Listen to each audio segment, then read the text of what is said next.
ஒரு சிறிய நகரில் அரீஃப் என்ற பையன் வாழ்ந்தான்.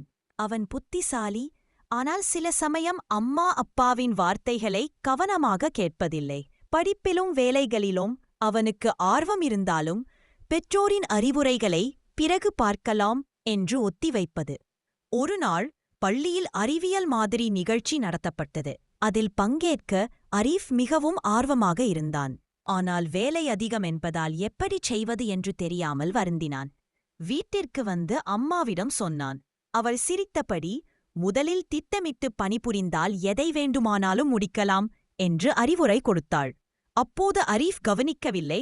ஆனால் அவள் கொடுத்த ஆலோசனை அவனது மனதில் எங்கோ பதிந்தது. அடுத்த நாள் மாதிரிக்கான பொருட்களை வாங்க செல்லும்போது அப்பாவுடன் சென்றார். வழியில் அப்பா மெதுவாக, வாழ்க்கையில் பெற்றோரின் அனுபவம் மிகப்பெரிய செல்வம், மதித்து கேட்டால் நன்மை நமக்கே என்றார். அரீஃப் தலையசைத்தாலும் இன்னும் முழுமையாக புரிந்து கொள்ளவில்லை. முடிவாக மாதிரியை தயாரிக்கும்போது பல பிரச்சனைகள் ஏற்பட்டன. அவர் செய்யும் அமைப்பு அடிக்கடி இடிந்து விழுந்தது.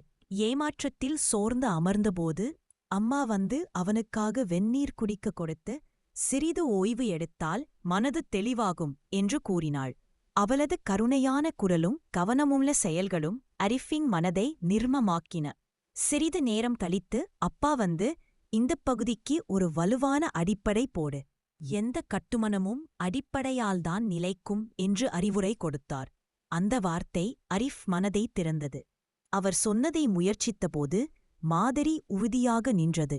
அவன் ஆச்சரியப்பட்டான். அப்பா சொன்னது சரிதான். நிகழ்ச்சி நாளில் அரீஃபின் மாதிரி முதல் பைசை பெற்றது. மேடையிலிருந்து இறங்கியவுடன் முதலில் ஓடியது பெற்றோரிடமே. நன்றி அம்மா, நன்றி அப்பா, உங்களை மதிக்காமலே நான் எதையும் செய்ய முடியாது என்று உண்மையான பாசத்துடன் கூறினான். அப்பா அவனை அணைத்தபடி, மகனே, பெற்றோரை மதிப்பது கடமை மட்டுமில்லை, அது வாழ்க்கையை வளமாக்கும் நன்மையும் ஆகும் என்றார். அதன் உண்மையை அந்த நாளில் முழுமையாக உணர்ந்தான்.